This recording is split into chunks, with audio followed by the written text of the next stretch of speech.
BJP Bihar अध्यक्ष संजय सरावगी ने आम आदमी पार्टी और अरविंद केजरीवाल पर तीखा हमला बोला है। उन्होंने कहा कि दिल्ली और पंजाब में आप सरकार की स्थिति चिंताजनक हो गई है। सरावगी के अनुसार केजरीवाल के कार्यकाल में दिल्ली में व्यापक स्तर पर भ्रष्टाचार हुआ और प्रशासनिक व्यवस्था कमजोर हुई। उन्होंने पंजाब का जिक्र करते हुए कहा कि वहां ड्रग्स का नेटवर्क सक्रिय है और करप्शन अपने चरम पर पहुंच चुका है। सरावगी ने आरोप लगाया कि पंजाब में कानून व्यवस्था की स्थिति बिगड़ रही है और आम जनता इससे प्रभावित हो रही है। उन्होंने यह भी कहा कि अरविंद केजरीवाल अपनी संवैधानिक जिम्मेदारियों को ठीक से नहीं निभा रहे हैं, जिससे शासन व्यवस्था पर नकारात्मक असर पड़ रहा है। सरावगी के इस बयान से राजनीतिक माहौल और गर्मा गया है।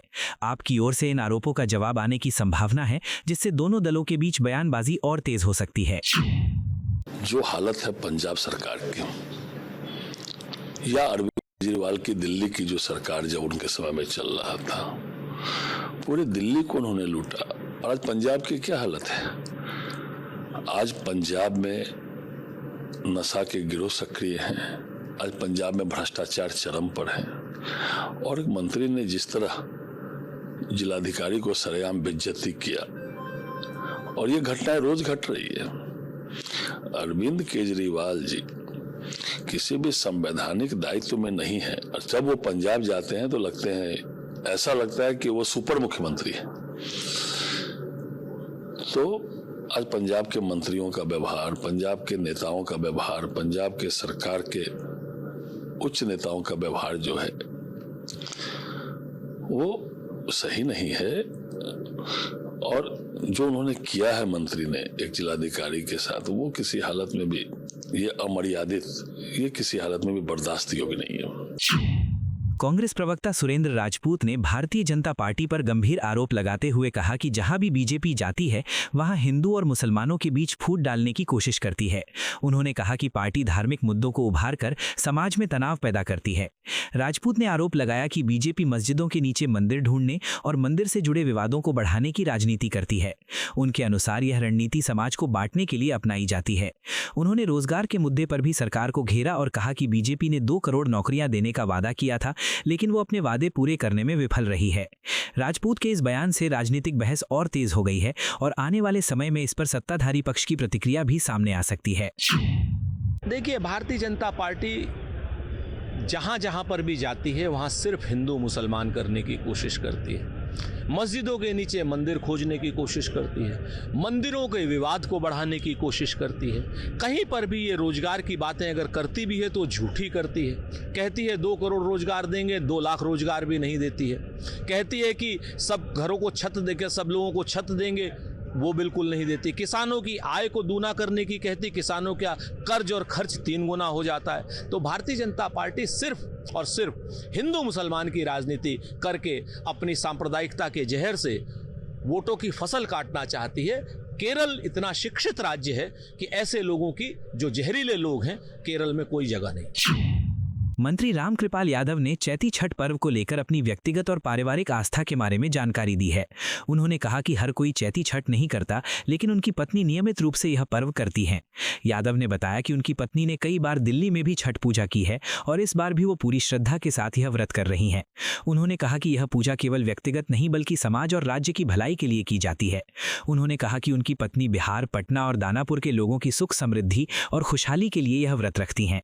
उनके इस बयान को आस्था और पारिवारिक परंपरा से जुड़े संदेश के रूप में देखा जा रहा है, जो समाज में सकारात्मकता और शुभकामनाओं को दर्शाता है। चैती छठ जो है सब लोग नहीं करते हैं, मगर मेरी पत्नी जो है वो लगातार करती हैं।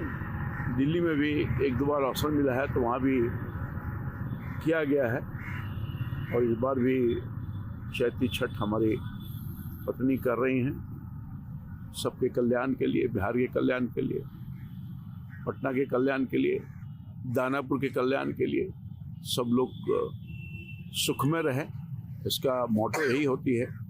और भगवान सूर्य का सीधा दर्शन होता है, और यही एक ऐसा पूजा है कि भक्त और भगवान में सीधा दर्शन होता है, उनकी पूजा करने का काम करता है।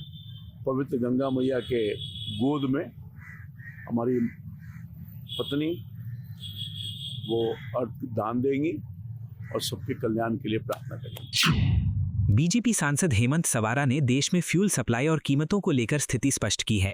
उन्होंने कहा कि भारत के पास फिलहाल पर्याप्त स्टॉक है और देश को लगभग 40 देशों से फ्यूल की सप्लाई मिल रही है। सवारा ने कहा कि वैश्विक परिस्थितियों को देखते हुए कीमतों में थोड़ी बढ़ोतरी की संभावना से इनकार नहीं किया जा सकता, लेकिन केंद्र सरकार स्थिति पर लगातार नजर बनाए हुए है। उन्होंने यह भी कहा कि सरकार का प्रयास है कि आम जनता पर महंगाई का बोझ कम से कम पड़े और कीमतों को नियंत्रित रखा जाए। उनके इस बयान से संकेत मिलता है कि सरकार वैश्विक हालात के बावजूद घरेलू बाजार को स्थिर रखने की कोशिश कर रही है। इतना काफ़ी हद तक भारत के पास स्टॉक है। करीब 40 देशों के माध्यम से पूरा जो ईंधन भारत को मिल रहा था, अभी मिल रहा है। करीब गल्फ देशों के कुछ, कुवैत, कतार, ईरान छोड़े तो बाकी सब देशों से हमें यहाँ पे क्रूड ऑयल मिल रहा है, गैस मिल रहा है। मेरे ख्याल से थोड़े बहुत जो कीमतें बढ़ने की आशंका है, लेकिन केंद्र सरकार उसके ऊपर नज़र रखी हुई है और जितना हो सके उतना सभी जनता के ऊपर कोई भी उसकी बढ़ोतरी का खर्चा नहीं आएगा, ऐसे ध्यान दे रही है। कांग्रेस नेता अधीर रंजन चौधरी ने पश्चिम एशिया में बढ़ते तनाव और उसके भारत पर पड़ने वाले प्रभाव को लेकर चिंता जताई है। उन्होंने कहा कि ईरान के हमलों के कारण वैश्विक स्तर पर अस्थिरता बढ़ी है, जिसका असर भारत में भी देखने को मिल रहा है।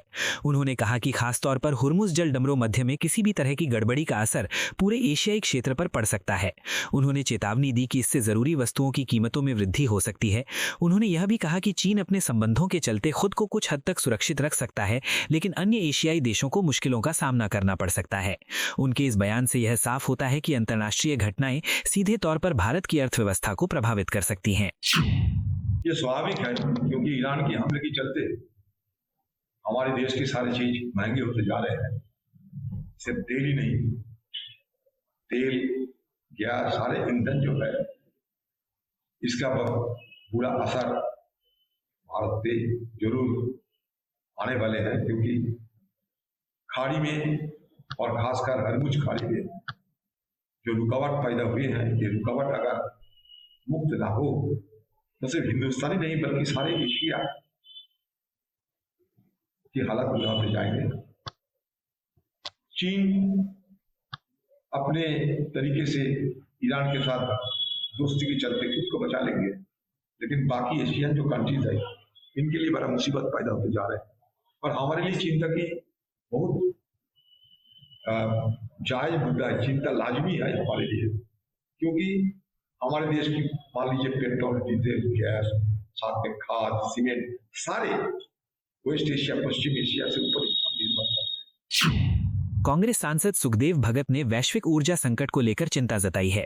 उन्होंने कहा कि यह समस्या केवल भारत तक सीमित नहीं है, बल्कि पूरी दुनिया को प्रभावित कर रही है। भगत ने कहा कि इंफ्रास्ट्रक्चर पर दबाव बढ़ रहा है और कई सिविल इलाके भी इस संकट से प्रभावित हो रहे हैं।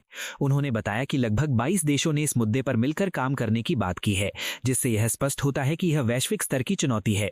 उन्होंने यह भी कहा कि यह मुद्दा केवल 2 देशों के बीच का विवाद नहीं है, बल्कि पूरी दुनिया की अर्थव्यवस्था और स्थिरता से जुड़ा हुआ है। भगत के अनुसार इस संकट का समाधान केवल बातचीत और शांति के माध्यम से ही संभव है। उनके इस बयान को वैश्विक सहयोग और कूटनीतिक समाधान की अपील के रूप में देखा जा रहा है। निश्चित रूप से ऊर्जा का संकट केवल भारत नहीं, पूरे विश्व में अभी एक तरह से वो उसका प्रभाव पड़ने वाला है। और इंफ्रास्ट्रक्चर पर जिस पर अटैक हो रहे हैं, बहुत सारे सिविल एरियाज में भी हो रहे हैं, तो अंतर्राष्ट्रीय मानकों का उल्लंघन हो रहा है। एक अच्छी पहल है और मैं ये कह सकता हूँ कि भारत प्रारंभ से ही, भारत की नीति भी रही है कि संवाद ही किसी भी समस्या का समाधान है। और जिस प्रकार इंफ्रास्ट्रक्चर पर अटैक हो रहे हैं, कल इसके बारे में चिंता जाहिर की गई है। और ये मैं कह सकता हूँ करीब 22 देशों ने भी स्ट्रेट ऑफ हॉर्मुज पे वो ओपन करने की बातें हो रही है कि सारे लोगों को किया जाए। तो एक इसका केवल 2 देशों के बीच नहीं है, इसका प्रभाव पूरे विश्व में पड़ रहा है। और इसलिए मैं समझता हूँ शांति या वार्ता ही एक रास्ता है। और भारत अगर बात कर रहा है तो भारत की नीति हमारी रही है, इसी कदम में हम आगे बढ़ना चाहिए।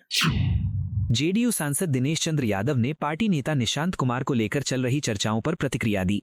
उन्होंने कहा कि राजनीति में किसी भी व्यक्ति के लिए शुरुआत का दौर हमेशा नया और सीखने वाला होता है। यादव के अनुसार राजनीति कोई ऐसी जगह नहीं है जहां फॉर्मल क्लास या ट्रेनिंग दी जाती हो, बल्कि यहां हर व्यक्ति अपने अनुभव और काबिलियत के आधार पर आगे बढ़ता है। उन्होंने कहा कि जो भी नया व्यक्ति राजनीति में आता है उसे समय के साथ चीजें समझनी पड़ती हैं और जमीनी स्तर पर काम करके ही वो खुद को स्थापित कर पाता है। यादव ने यह भी स्पष्ट किया कि हर नेता अपनी क्षमता और मेहनत के अनुसार ही पहचान बनाता है। निशांत कुमार के संदर्भ में उन्होंने कहा कि उनके बारे में ज्यादा कहने की जरूरत नहीं है, लेकिन यह तय है कि राजनीति में किसी को भी अपनी जगह बनाने के लिए मेहनत और समझदारी की जरूरत होती है। उनके इस बयान को एक सामान्य और संतुलित प्रतिक्रिया के रूप में देखा जा रहा है, जिसमें उन्होंने राजनीति में अनुभव और व्यक्तिगत क्षमता को सबसे महत्वपूर्ण बताया है। इसमें कहना क्या है, राजनीति में तो शुरुआती दौर में सभी लोग नए होते हैं और आते हैं तो इसका तो कोई क्लास वगैरह होता नहीं है, लेकिन अपने क्षमता अनुसार लोग सीखते हैं, आगे बढ़ते हैं। तो इनको तो किया कराया सब कुछ मिला है, तो बहुत सहयोग तो उनसे भी होगा, बहुत कुछ तो सीखे पहले से भी है, लेकिन सार्वजनिक जीवन में जब आए हैं तो आगे बढ़ेंगे, यही शुभकामना हम लोगों की है। और नए पुराने तो सब होते हैं, जो नए होते हैं वही बाद में जाके पुराने होते हैं, तो यह तो सिलसिला चलते रहता है। आपको यह वीडियो पसंद आया हो तो इसे लाइक करें, हमारे चैनल को सब्सक्राइब करें।